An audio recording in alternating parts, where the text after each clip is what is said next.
Hello, friend, and welcome to the U-Turn podcast. This is the absolute place for you if you are ready to create a business, a career, a personal brand, or just a life that you are so proud of. And every single week, I'll be bringing you PhDs, subject matter experts, psychology practitioners, business leaders, all onto the show to elevate your success in your work and also your life, so that you can leave a legacy, you can amplify your authority, and you can really skyrocket the amount of opportunities that you are creating for yourself in your career, whether you're in corporate or you're a business owner. My name is Ashley Stahl. I'm an international best-selling author of the book U-Turn: Get Unstuck, Discover Your Direction, and Design Your Dream Career. And most importantly, I'm the CEO of Wise Whisper Agency.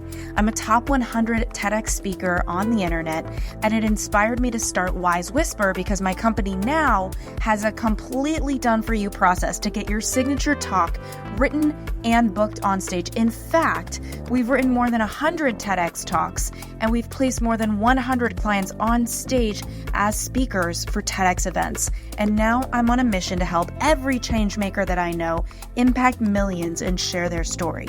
So right now, I'm excited to bring you right into this week's episode. All right, U-Turn friends, you know I bring you friends and people that really move me, that I just find through everyday life. And Stephen Scoggins is absolutely one of those people. He was homeless at one point, and he is such a heartfelt industry leader. And I think one thing a lot of you may not know about me is that my sister was homeless when she was an addict before she passed away.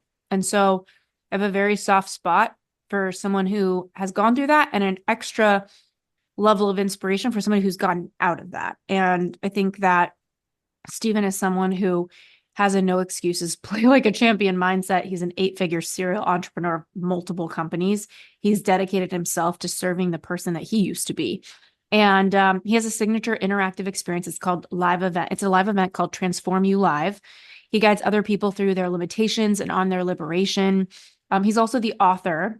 He's also an author and the host of a syndicated, top-rated hit podcast called Stuck to Unstoppable. He was nice enough to have me, and he speaks to world-class thought leaders on what it takes to break free and really create unstoppable possibility. So I want to talk to him today about how you can really build and scale an actual 8 or 9-figure business. I personally am looking at my company, Wise Whisper Agency. We have TED Talks coming up the wazoo. We have over 100 of them a year that we're booking and writing for people. But I even don't see the path for my company to be a huge company, right? And I think a lot of us have our own limits on what we see. And so my goal today is, whether you have a business or not, I want you to think bigger. I want you to know what's more available for you. And I'm planning on exiting my company at some point. How do we do that? How do we monetize our brand? So these are things we're going to talk about today. Stephen, thank you so much for being here with me. Are you serious? This is like a dream come true. Like getting to hang out with my buddy. This is awesome. Yeah, I know. Life is good. That's the thing I think about. I'm like, life is so good. We just got to podcasters get it the best. We just get to talk to our friends and help people the best we can. Come on now. Yeah. It's super cool. You and I got to meet at the top of a rooftop. Yeah. New York, probably about two and a half years ago, I think it was. And Chris and Jen invited us both out to kind of be at a social, and we got to hang out, and you got to tell me about your sister, and we got to kind of brainstorm a little bit. And then lo and behold, we got to reconnect in Arizona recently, which I just thought was kick butt. So that was awesome. Yeah, it was really fun to see you. I feel like every time I see you, you've popped out of my computer now, or my iPhone. I'm like, oh my God, so now we're stalking now. Yeah. Stalking.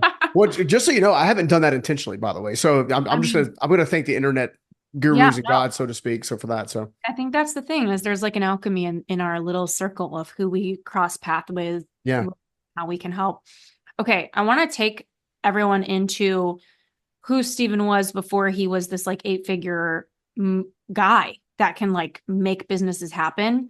Yeah. Because I feel like sometimes we are so low that we think we are who we are is where we are. Sure. And we're not. Yeah. I was in debt for 4 years. I started to genuinely believe I don't deserve success. I'm not capable of it. Mm-hmm. I can't keep success. I grew up in a really unstable house around success. Now I have a lot of success financially, spiritually, emotionally. And I Hmm. have to look at myself in the mirror now, Stephen, and say, you Yeah. deserve this. You can have this. You're allowed to make money like Yeah, this. It's really hard for me to for receive it. sure. I want to give it to people. I want to give it to my team.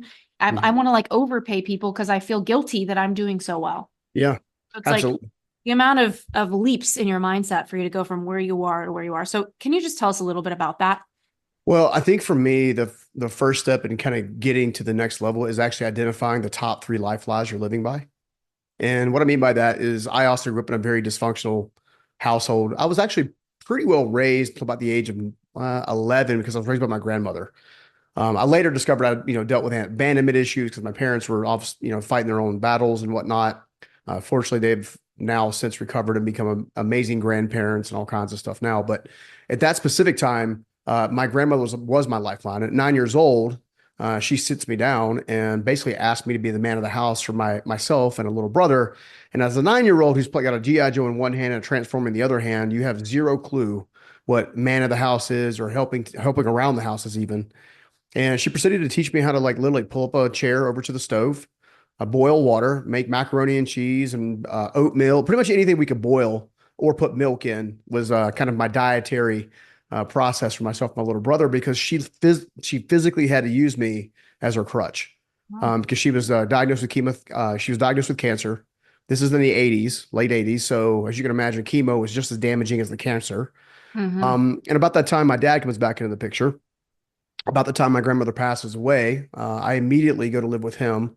And literally, I think I got there on a Thursday, and I think I went to work on a Friday in Wow. the construction industry at 11 years old, carrying studs. I got to meet and kind of hang out with my grandfather who survived Pearl Harbor, my dad's dad. We Wow. were all part of the same quote unquote framing crew. And that's when I met with somebody who was ended up becoming my first mentor of all time. A guy named Steve Myrick. And the world doesn't really know who he is. I guess the world knows more about who he is now because I talk about him all the time. But that guy literally changed my life. And the reason I say is go back and change the top three life lies is because I'm going to make a statement, and I guarantee most of the people watching and listening can identify two or three statements that they heard and caught on to and then applied in their well-being. So statement number one, my father said, once we actually lost his business and we lost the house, went through foreclosure, bankruptcy, all that kind of stuff. I remember him crying one time and telling me, Scoggins don't get ahead, they get by. Mm-hmm. Right. And he meant it sincerely. He said it from a place of love because he didn't want me to experience the same pain and frustration he was experiencing in that moment. However, what he didn't understand was he was actually placing a limiting belief or limiting life lie literally directly in my steps. Mm-hmm. Now, something inside of me in that moment knew that it wasn't 100% true, but I still lived beside that one. Another life lie that came up was I can't put too much faith in the people because they always leave. There's the Mm-hmm. abandonment piece. All right. And then another one was wealth is evil. I was constantly being told by the people in my inner circle who were not financially successful that wealth was evil. And therefore, being poor, so to speak, was a badge of honor and pride, which is interesting when you think about the people that were saying that were actually getting steady handouts and donations and gifts and stuff from the very wealthy people that they said were evil, Mm-hmm. which I felt was really interesting. So, a lot of times our programming starts at the first 7 or 8 years of our life.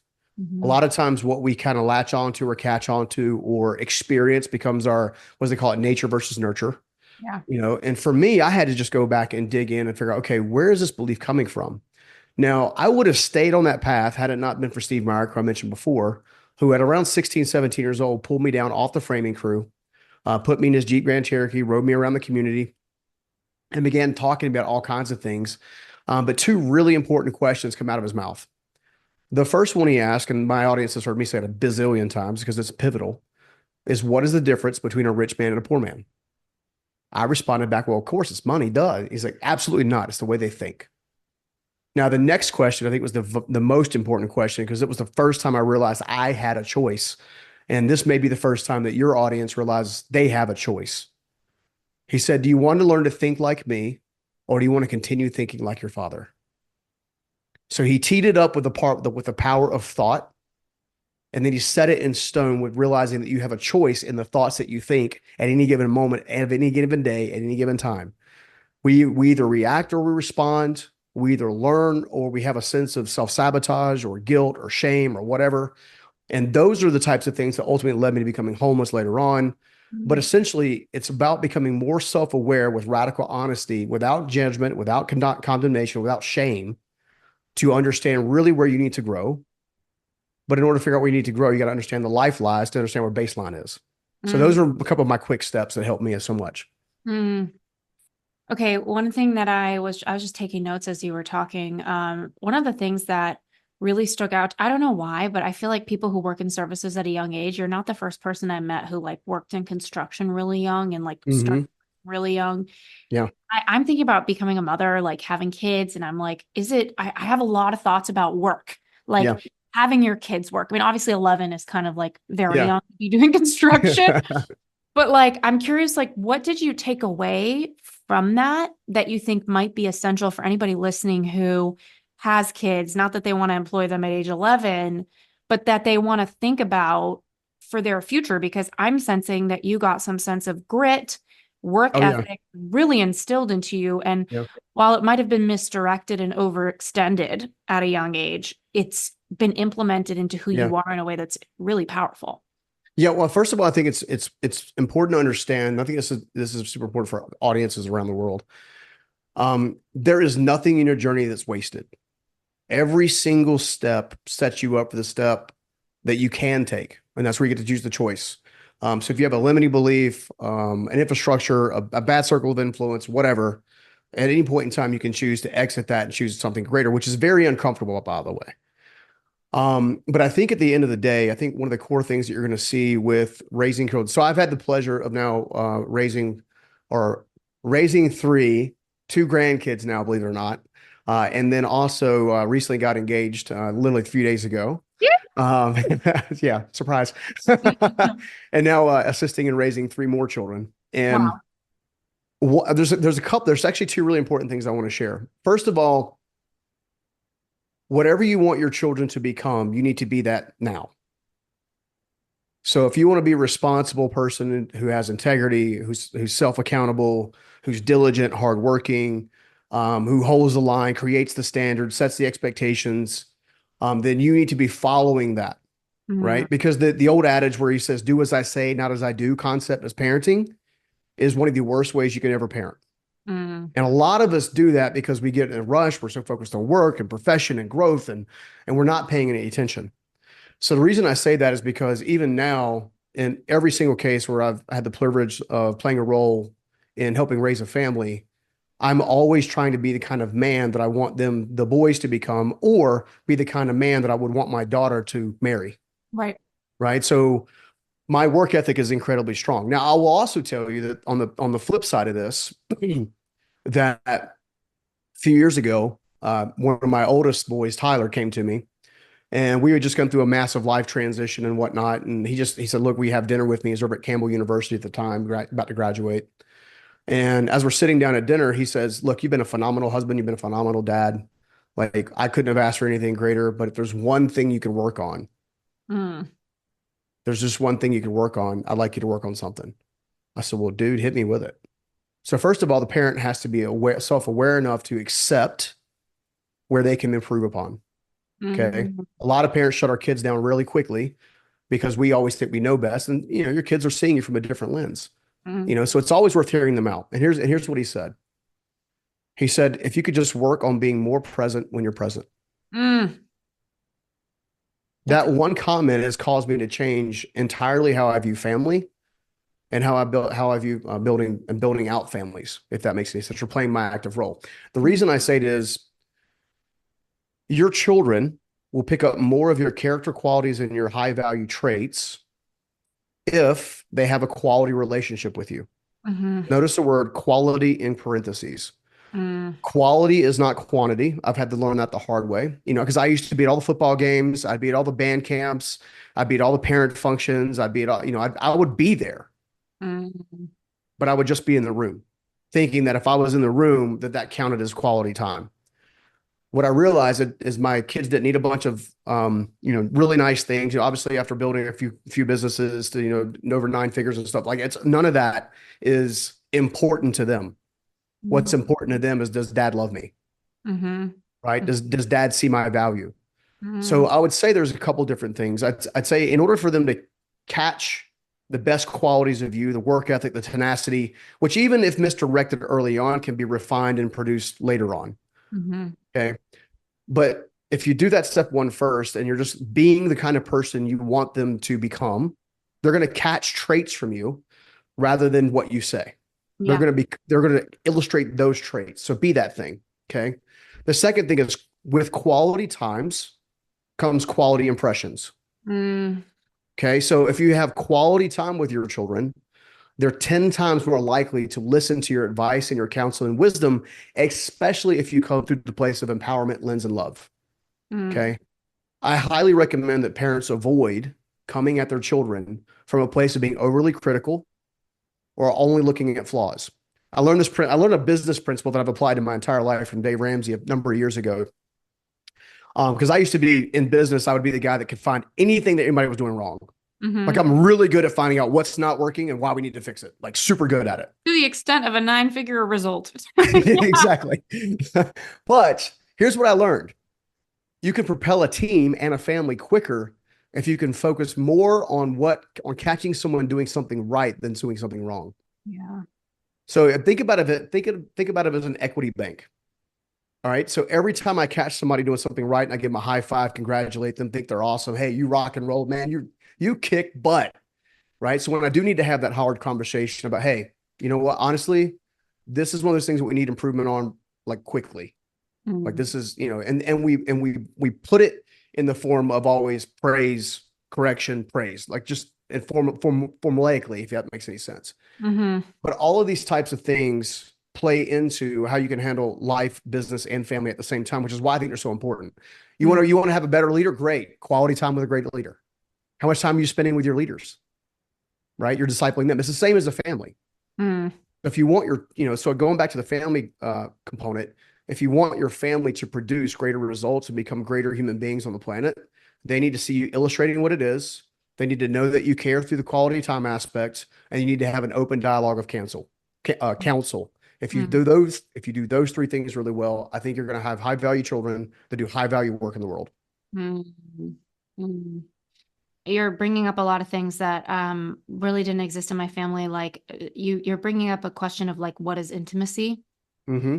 And, if there's anything that I've learned with that, like some people think intimacy is being in the same room, like bodies in Mm-hmm. a room. And then some Mm-hmm. people think it's actually what you're talking about or your presence. It's interesting to see the nuance amongst people, but what you're really also talking about is influence. It's like Yeah. whether intimacy is bodies in a room or conversations or what, it's probably hard to have an influence on someone if they don't look up to you, Yeah. respect you.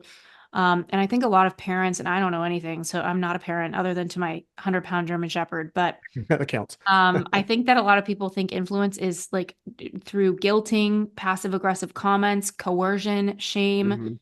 and usually, I mean, the lowest way of convincing of Yeah, that's influence called manipulation. manipulate. Yeah. Yeah. Um, it's interesting too to listen to you because I mean, I grew up with a dad who is a great man. He was always earning money. Money was something he could go do, but he was always spending it faster than he could earn it. Yep. And it has been a freaking mental gymnasium for me to Yeah. stop doing the same thing. Yeah. It feels like fucking gymnastics, Stephen. Yeah. Like, it is Yeah. Yeah. so hard. Like, Yeah. um, and I feel like I live in LA. There's always lifestyle creep. Like right now, me and my partner, he and I are looking for a new house. We're like, oh, but this one has a pool. Let's just like, come on. And it's like, he's an investor. So he's very Yeah. like, nope, that's the number at the end. Who cares? Your feelings don't matter in this transaction. The facts don't Um, care about your feelings. yeah, Yeah. It sounds like he's a good partner. He's your yeah, balance. he is. He's a great guy. He's a really great guy. And he's really good for this flaw that I feel like I've watched. Going back to like, did you have kids when you were in a financial position that you felt was really stable, or did they watch you grow into the person you are? Like, take me back to when you did not have success. What was that thing you did that moved you along? What was the thing, or what was the conversation, or what happened that shifted your energy? So this is really a two-part question. So the easy answer is I became highly accountable for my choices. Okay. So when you become highly accountable, have extreme accountability for your choices, you no longer place blame on other people. You no longer place blame on your environment, your experience, or whatever. The second thing that I did is I had to realize that I needed to become as teachable as they came. Because as a person who has as a person of faith, I believe that God puts people in your path to help take you to whatever level you're supposed to go to, but you still have the choice of receiving that wisdom and grace and mercy from them in the form of, content being taught. That's one of the things I love about personal development and this thought leadership industry. That's why I like ideas. An idea can change a life like super fast, right? I think as it relates to kind of like the overall strategy and how kind of what the kids have seen. So I've had the pleasure of raising three families, one of which I was not involved in a personal relationship with, another of which in a prior marriage, and now with Chas and her boys. When I helped raise the family early on, I was not in a personal relationship with this young lady. She happened to be a roommate and happy, I was trying to help her by letting her have kind of have a place in my place, so to speak. That I didn't have hardly any kind of real financial stability. But I was already trying to live by principles that I felt like would actually ultimately deliver some level of promise. I also would make money and have been gifted at making money, but then I would also blow money really quickly. That's part of how I ended up homeless. I had a lot of success in 1997 through the course of the year of 1997. And by the end of 1998, I had spent it all, attracted the wrong kind of person in my life who helped me spend more than I was spending in hopes of trying to prove my worth. Right. So you're already operating on your back foot. So at the end of the day, I think when it comes down to how the family plays into business and how it plays into kind of your behavior patterns, you have to decide very clearly what you want. You need to know that what you want will have a sacrifice attached to it. So in this case, it may be, hey, I'm normally an impulse buyer. I normally like to spend. Great. Now I'm going to start using that as a cherry. So when I make 10 times the amount of money it cost me to get this thing, now it becomes a gift that I reward myself with for putting in the effort. You also have to understand that Wealth Principle 101 does not focus on spending. Wealth Principle 101 focuses on compounding. So, for example, my goal is to put $1 at play and get 3 to 5 in return. Once I get 3 to 5 in return, I may take 1 or 2 and then go buy the thing that, was fun. Right. So I'm using that as a leverage point to make sure my compounding is always exceeding my level of spending. And I do that in business. I do that in life. And at the end of the day, it actually helps us accelerate, financial wealth, financial health. And you'll be surprised that if your financial lifestyle is healthy and your relationship with money is healthy, the relationships around you are often as healthy. Mm. Right. So you start to attract in the right kind of people to give you wisdom insights. You start to attract in the partner that's it's kind of like the opposite, to kind of be a bit of the gas pedal and the brake kind of thing, So I think it comes down to just like using your mind for leverage points, or how are you going to compound? How are you going to compound your time, your talent, and your resources? You and I have to be very selective now with what shows we go on to make sure we're getting the most valuable for our time. And it's not saying that another show is not worth being on.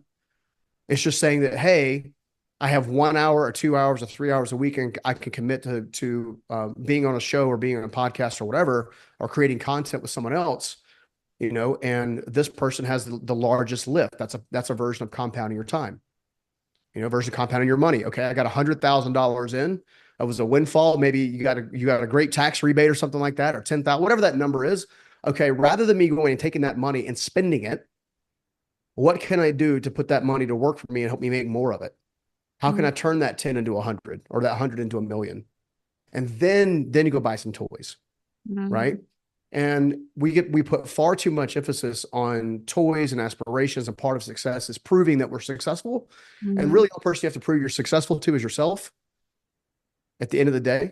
Yeah. So what is that? And I think us thinking through that is a huge part of managing money and relationships really well. Is what is the return? What is the return on time? And what is the return on money? Yeah. Okay. So going back, you were saying you were really successful and then you became homeless. I feel like that's a lot of people's worst nightmare. Like losing everything. And that's like something that I think a lot of coaches would probably pin as an irrational fear. Like people would be like, well, don't you have family? Don't you have this? Would you ever really be homeless? Like, if maybe a coach is doing that trick they do where it's like what's the worst thing that can happen is your fear Yeah. even founded. Yeah.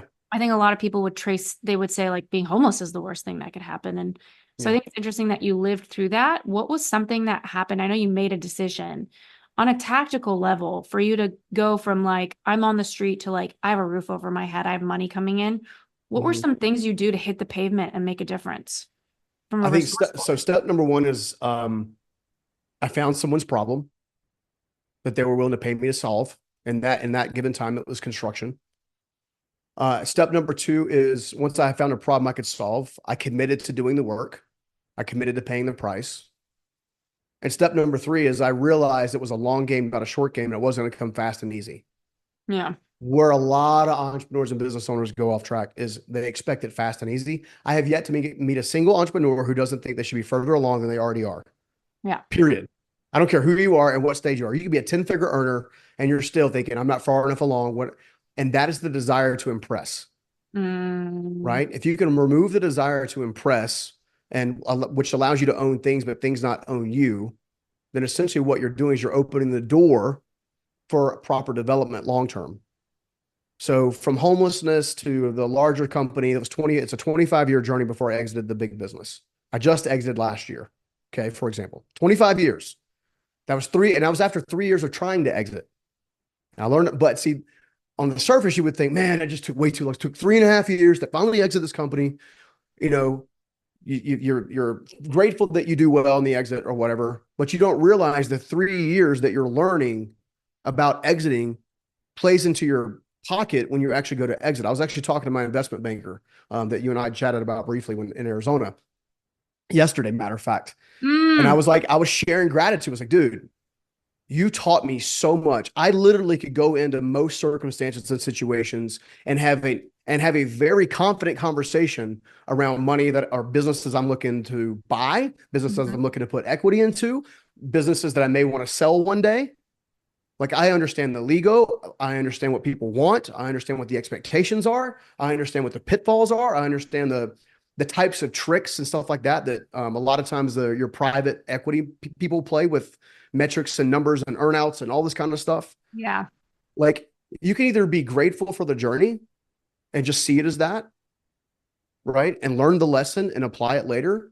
Or you can be stuck in a mindset because I would not have gone from homelessness to where ultimately I am now had I just considered the same pattern. You have to understand you're operating on a pattern, Mm, right? When you understand you're operating on a pattern, then you can choose what goes in the pattern. yeah. And you don't have to change all 25 steps in the pattern all at one time. Yeah. You knock out one or two, and going back to the spirit of compounding and leverage, which two concepts, which two patterns that if you disrupt them today are going to give you the greatest lift tomorrow? And you Mm, use that as a principle and you just keep knocking down what I refer to as dominoes. Like you yeah. knock down this domino, then you knock down them. The more dominoes, it's funny, it seems like it takes like a year to knock down the first domino. Yeah.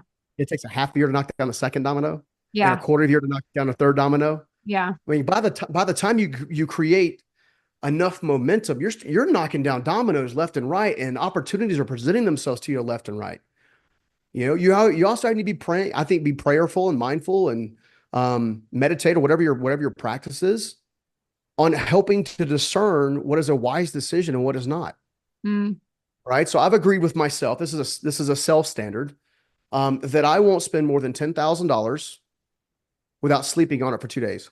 mm, Where I used to, especially when I handle smaller amounts of money, I'm like, oh, I got 500 extra bucks. You know yeah. what? I really want that TV. You know what? I really want to go on this vacation. You know what? I really want to go impress this girl. You know what? You see what I'm saying? Like it's a different mindset. Yeah. Like just commit to yourself to sit on your decisions for a hot minute and Yeah. really be mindful. Weigh the pros and cons. The bigger the Yeah. decision, the more you need to sit in it. Okay, so I have more tactical questions. Maybe this is personal, but hopefully there's something in this for everyone. So I have a friend. I feel like I should connect you to her next time you're in LA. She's a beast. She had a huge exit and she's just so generous and like so Mhm. helpful and so humble. She's a big women's networking group. And she's been really helpful for me. And she said something to me that I don't want to say it negatively affected me because I appreciate her advice. But she said, Ashley, you don't have a company that's ever going to be $100 million company. And I don't think she said that from a standpoint of like trying to make me less optimistic. I think she was saying like your agency and what you're offering doesn't have the scale. And it's not Hmm. like I wake up every day and my purpose is telling me it better be $100 million company. But Yeah. obviously, if I'm building something, I'm pouring myself into it. I Yeah. might as well make it the best it can be. 100%. And so I'm looking at what we're doing. It's $30K to write and book your TEDx talk with us. The price is going to go up because of our marketing, because I'm Yeah. literally have And because you world-class guys talent. can get it done. We get it done. And Yeah. that's a whole other thing that I could talk to you Yeah. about in this episode. But I'm planning to exit because creatively, I know that my creative brain only enjoys being on the same thing for so many years until Yeah. my creativity needs something else. Like Sure. maybe I want to write a movie script or something, Yeah. which by the way, like pretty much all of my writers for the TED Talks have written movies and sold shows, That's and pretty they've cool. written New York Times bestselling books. So it's so funny. So you're I'm like, surrounded by new mentors. yeah, they're all my little mentors. And I literally look up to my whole team so much. We have our creative director. We pulled her from Apple. She was helping Steve Jobs with his decks and writing speeches for his executives. So I have the best team I've ever seen. The sky's the limit on what they could do with content. But these TED Talks are a huge operation, right? Like Yeah. getting it written, getting it A+, being sure that we are excellent and Yep. I don't want to be sloppy, right? Yeah. So we're doing a good job at that. We're humming along with that. We've got 10 to 15 of those a month coming in. I don't really know. There's so many different things I could do with my vision, right? I could offer publicity packages, right? Because any business coach is going to say, okay, well, you need recurring revenue. It's like a one and done TED Talk Hmm. thing. Like you need to make your business sustainable, you need recurring revenue. And I just really hesitate because I'm like, I don't want to just be another agency that's like throwing packages at people, even if Yeah. we're good at them. Like this TED Talk thing is so unique and special, and Hmm. it's completely done for you. People show up Hmm. in 4 Zoom calls. A speech takes 80 hours to write sometimes. Booking Yeah. takes 200 hours. Yeah. We're literally having them show up 4 times and doing the whole thing. So I like the ethos of like high ROI, Hmm. low on your side. I hate, Yeah. that feeling, Stephen, when you hire somebody and you have to do a bunch of stuff for them. It's like the worst Or feeling they ever. change it every 5 seconds. So Yeah, once you I'm go like, adjust. why did I Yeah. hire this? Like, this is like a nightmare. So Yeah. what a big like list of to-dos. So we like to take things off people's plate. And so I'm really struggling with my vision of like, what else do I want to offer that feels good? Like we could Yeah. offer PR packages. Like we're Yeah. about to have about 300 to 500 clients that have done TEDx, and most of them leave saying this is like the best writing I've ever Yeah. seen. And we book them, right? Like Yeah. we don't guarantee it, but we kind of do. Like Yeah. we do a certain amount of pitches that pretty much like it's a shock if you don't get booked. And we have Yeah. 100% success so far. So it's like, I'm struggling to figure out like, I don't know, like how to really have that vision that builds something out. So Hmm. how would you help somebody that maybe they have a dog walking company or whatever? Like I've got Yeah. my TED Talk offer. And it's like, how do we really think bigger so that we can mirror the success that you've had? Because I don't think it almost feels like not everything is scalable or something like that. So I would disagree with that in a couple of different ways. So first of all, your friend had very well-intentioned advice Yeah. based on the current business model as it sits, most likely, and the current environment in which businesses are being bought and sold. Okay. So first thing you have to answer, and this we're gonna workshop this for fun. You want to workshop? Let's workshop. Yeah. All right. The first thing that someone acquiring a business wants is what? What do you think they want? What's the number Profit, one thing they want? profit, Exactly. They revenue. want an ATM machine. Yeah. Okay. So once we understand what they want an ATM machine, we have to determine what types of things create the ATM machine. So one of the first things that creates an ATM machine is operational excellence, top to Mhm. bottom. Actually having a business that is process mapped, that in the event of someone's demise, that the business doesn't fall, there's a proven path to recreate revenue on a regular basis. Okay. You're right in that they also want a reoccurring revenue model. They will not trade money for one and done, because one and done a lot of times is directly tied to the entrepreneur, the founder, or maybe the management team that created it. And a Mhm. lot of times in an exit, the business owner might have, normally in a normal circumstance, probably has a minimum of 2 years. They're still tied to the business Mm. before they've hit to fully kind of be away from it. They're in a creative capacity, a consultancy, but they're typically tied to the business in some way, shape, or form. Mm. Okay. So one and done model does not allow for for them to retain clientele, retain profit, retain revenue, so on and so forth. So this is where I think a little thought and a little planning and actually turning on your creative juices could be. Yeah. How could you actually innovate the space? Mm. Okay. How could you do something that's never been done before that you could charge a reoccurring revenue model, maybe with a 12 or 18-month agreement per client? What's a follow-up sequence to the Mhm. clients that are doing your TEDx's? What is something that they could sign up for that would benefit them, that's in your niche, in your genre, that they would do for 12 or 18 months for, 10 grand a year or whatever it is, right? Well, so this leads me to another question, and this is my own insecurity that I think other people think about is like there's a lot of business models where if I'm the founder, I'm the CEO, and I have a team, you're relying on other people to get things done. So you're promising something to customers Mm-hmm. that is contingent on somebody else. I think PR is the epitome of that. Mm-hmm. Entrepreneurs pay a PR firm 10K a month, whatever, but that PR firm can't promise that they're going to book And you most of them underperform. under. I've But hired a that's the bunch. thing. Right, right, exactly. So that's the thing that I also struggle with as an agency is like I love that we write and book the TEDx talk, and we already have some of that, right? Yeah. The writing of it is a deliverable. We can give it to you. Yeah. We can promise it. I can do it if somebody bails, right? Yeah. The booking, that is me relying on six people to be grinding, and it's a numbers game, right? Like it's Mm-hmm. not like we have a deal with God and He's going to promise Yeah. us a TED talk, right? Yeah. So we're hustling those TED talks and Sure. it's a numbers game, right? Like we have relationships of people that give us, give us grace and pick us for TEDx speakers. But a lot of it is just a numbers game. We are spending 100, 200, 300 hours submitting tailored applications for you and doing whatever other Yeah. juju you have. But and my contract, it doesn't say we guarantee a TED talk. It says we will do up to 200 submissions or whatever it Yeah. is. And our slowest has been like 150 or something like Sure. that. Like Yeah. Yeah. our Yeah. but it feels threatening, I think, in the world of business where even if I do recurring revenue, it's like one thing that comes up for me is a speaking agency, like pitching people to be speakers. All these Yeah. TEDx clients want to be a speaker, but that's like a PR firm. We're just pitching them, pitching them, pitching them to be a But see, paid most speaker. speaker bureaus don't actually pick up the phone. They only handle inbound. So Mm, even being an agency that actually picks up the phone and is willing to cold call, that's major. I'd sign up for that yesterday, yeah, you yeah, know? and get paid speeches for Yeah. people. I want to ask you to just, Oh, I don't mean to interrupt your train of yeah, thought, but please, something that's jumping out at me. please. All right. So you're getting high quality leads month in and month out. We talked that a little bit before we hopped on air. And I won't share your business. But you're getting substantial leads coming in. Okay.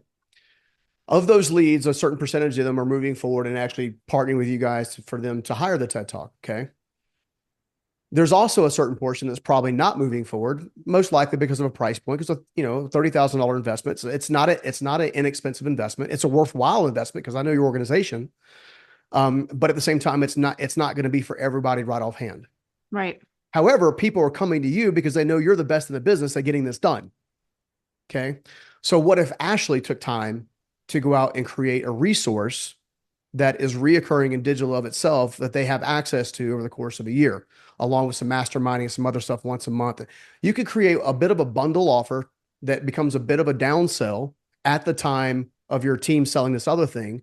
That becomes a reoccurring revenue model. And you can put, once it's actually super profitable, then you take that, you dump it in, actually make it more mainstream. And now you have a reoccurring revenue model. And then you license that back to the company that buys you. Mm, You see what I'm saying? So now you have a reoccurring revenue model based on a niche you're already in, focused on clients who want to work with you, but maybe can't afford to work with you at that level. And you could teach them the highlights and the high points in order for them to learn how to do some of it on their own. We always know that done for you is always better than do it with somebody, right? So it's like we show you, we do it with you, and then we do it for you. We do it for you is always better. It's always more expensive and it's always better. But we still have the other two slots. Like, what is a we teach you model? Okay. And what kind of financial a monthly recurring revenue model could go there? right. What is the we'll partner with you model? Maybe see what I'm saying? There's other ways to take the current niche you're in and go deeper with that niche in the form of most folks in this category will have a digital resource vault mall. So they'll have 35, 12, 35, 45 training videos with a workbook that is actual teaching. The folks that do it really well will do that component, but then they also do a once to a 3 times a month mastermind scenario. So one Mm, of our mutual friends, Rory Vaden, his program was built like this a long time ago. So there was a way to get access because his price point is similar to yours. for some of the services that he offers. Okay. However, he also understands that the basically what's called attrition. He Mm. understands that not everybody's going to be afford everything. And by actually having different price points and different levels, you're, especially in a digital mall kind of concept, you're able to do something. So he had a price point for them to just get access to the online school for the content that's teaching components of his signature stuff that they would do for you. Okay. He then has a component where then you could actually have, yes, we actually have a strategist work with you alongside of you to do this with you that had a price point. And then he had the full-fledged, we do it for you. Okay. In the digital concept, he actually incorporated another tier at the time, which allowed you to have access to the digital program, have access to a monthly hot seat, which allows you to be taught one-on-one while other people watch, along with a formal mastermind call. You see what I'm saying? Yeah. Think about the different signature packages that you could go deep with that are worthwhile for people spending money on a consistent basis. I would say investing money on. These are people who are sincere Yeah. about getting their butt on a TEDx stage Yeah. and getting them cooking, right? Mm-hmm. And then, so you got that. So that's quote unquote phase one, which is really a downsell of your phase two. And phase three is, okay, now we've helped you get this speaking thing under wraps, under control. Now we'll build a speaker agency around actually helping you get on other stages, but you still have to do the work.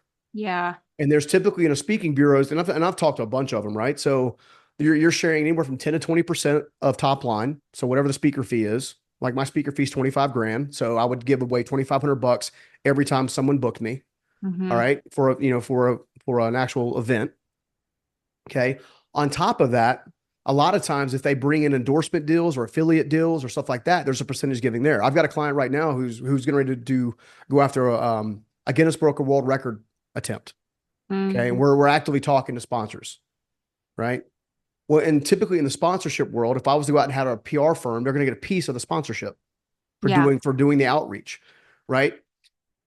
A lot of times that will then lead into an endorsement deal. Like you take this is a crazy example it's not off the table, but it's a rare one. You take Michael Jordan and Nike. Okay, Michael Jordan and Nike, mom developed that deal. It was still one of the best deals on the planet as far as an endorsement deal. Okay, mom and Michael still get paid every day, like clockwork, on a reoccurring revenue model based on endorsement for Michael to continue to share, promote, and just be the face of the Air Jordan. You see what I'm saying? So how many of your clients, and this is where you get to decide as a business owner, how deep you want to go with a client, right? So I go deep with clients I think can really get the job done. They're committed, they work hard, they're not afraid of the hard work. They got good hearts, or, I want to serve people who actually want to serve the world. So that's where I focus at. So you identify these 5 or 10 different people that are part of people that have already experienced you and working with you and know you deliver, that you can believe in, that you can go and basically work on their behalf. So basically your agency goes from a keynote agency or a TED Talk agency to a full-fledged branding agency, right? And it gives you a different elevation status. That actually might be kind of fun, honestly, if you think about it. So you're looking to cut your teeth on 3 to 5 years, because from the time you decide you want to exit, you need to plan on 3 to 5 years before you can exit.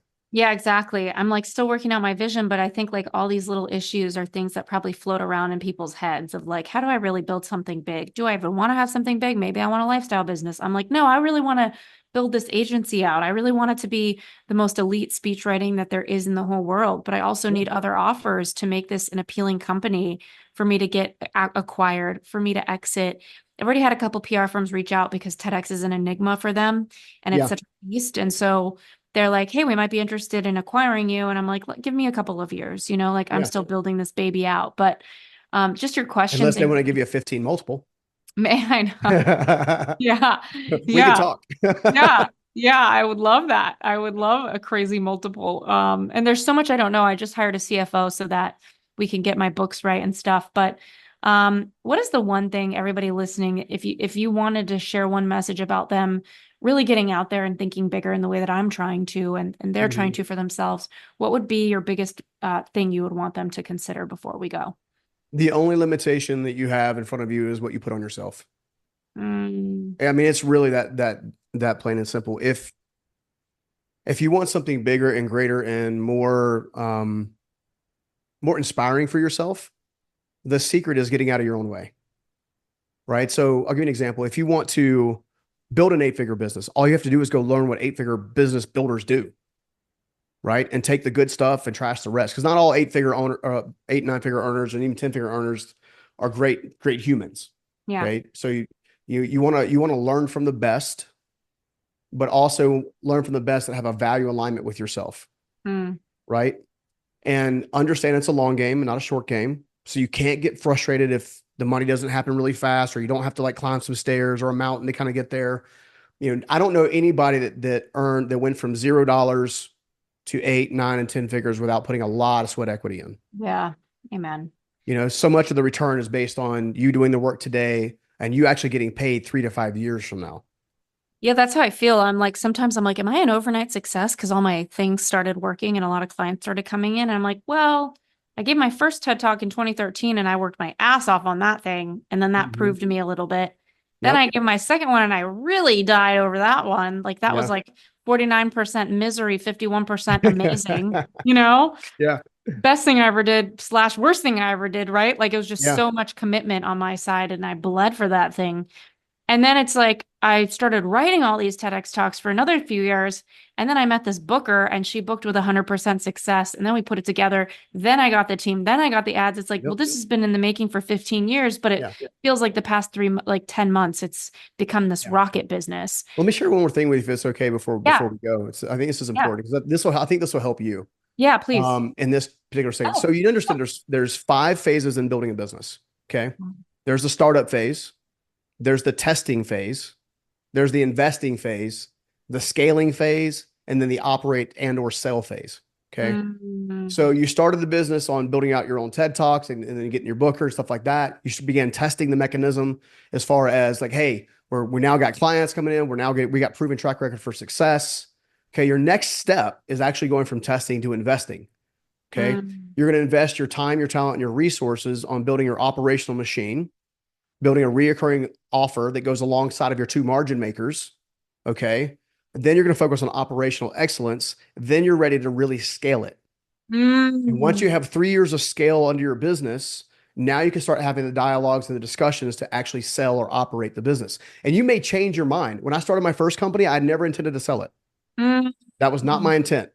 I didn't desire to begin to even look at that option until I realized me traveling and speaking and doing thought leadership and doing all this other stuff, which I was actually a lot more energized for, was very difficult while also simultaneously trying to run a very high 8-figure business and then 6 other businesses that I own because I'm an entrepreneur at heart and I can't stand myself not being busy. Such a beast. Okay. You see what I'm saying? Yeah, so we did test our thing out, right? Like there was probably 4 years I was referring TED Talks were so powerful for me. I got so many millions of dollars in consulting for it that I started telling every career coaching client when I was a career coach, you got to do one of these, like write the script, use your time with me, and I'll refer you to a booker. When I saw the booker book pretty much 100% of those people, 39 out of 40, the one she couldn't book had a very thick Italian accent. She couldn't book her because the curator said, we can't understand her English, but her speech looks great. TEDx Italy. Yeah, that was like exactly. That's what I told him, like, you got to do TEDx Italy. So we turned it into, that's when I knew to turn it into a business. So it was like proving the model. And then what was the second piece you said? Like testing. What was the second? Investing. So testing. So you start up. Oh yeah. We've invested. Investing, scaling, operate/sell. Those are the 5 phases. So we tested the offer and we are working on our operational excellence right now. Obviously, the first year I was in business, I had 40 clients. I could kind of manage that myself over 12 months. But now with 10 coming in a month, we're automating, we're creating dashboards, we're creating workflows, we're creating team. And then it's like from there, we're really scaling up our ads and we're kind of doing it at the same time, which is kind of scary. I'm like, all right, the automation. That's where the CFO comes into play, by the way. The CFO's job is to help us get there and also pump the brakes when we need to. I know. I need a police officer with this. I need somebody policing me because I'm like, I have an idea. This is the dashboard we need. That makes you an entrepreneur. We have an idea about every 10 seconds. I've had like 16 on here. I am like, somebody save me from myself every 20 minutes. Oh my gosh, we need this dashboard. Okay, Ashley, but it costs $25K. It's okay. We have to have it. We have to have it. No, you don't. So thank you so much, Stephen. Where can everybody find you? And P.S., everybody who isn't watching this visually, I'm like eating my lunch and talking to Stephen. It's that kind of startup life. Because we're close, right? Yeah, it's just friends. I haven't had a break all day, and I'm just happy to be talking to you. But where can everybody find you? Oh gosh, StephenScoggins.com is probably the easiest place. Okay. You can also, I'm most personally active on Instagram. My team obviously operates all the other channels. I do get access to my DMs and stuff like that. My team is also back there, but all the way. So if you're just going to call me to sell me something, please don't. You know. So, but those are the two easiest ways. And other than that, I just like hanging out with amazing people like you. So Thank you so much for being here and for opening up. I hope all my sharing for everybody listening was relevant for you too in some way. And until next time, thank you, U-Turn friends. take it easy.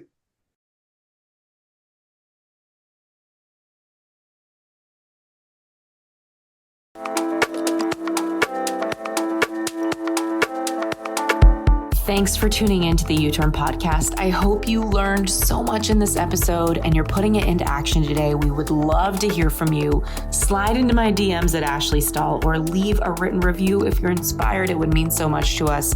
Be sure to subscribe to the show because, as you know, the more subscribers we get, the better the guests we can bring you. And in the meantime, if you're looking to skyrocket your personal brand and impact millions, head on over to wisewhisperagency.com to learn more about how we are getting clients booked for the TEDx stage.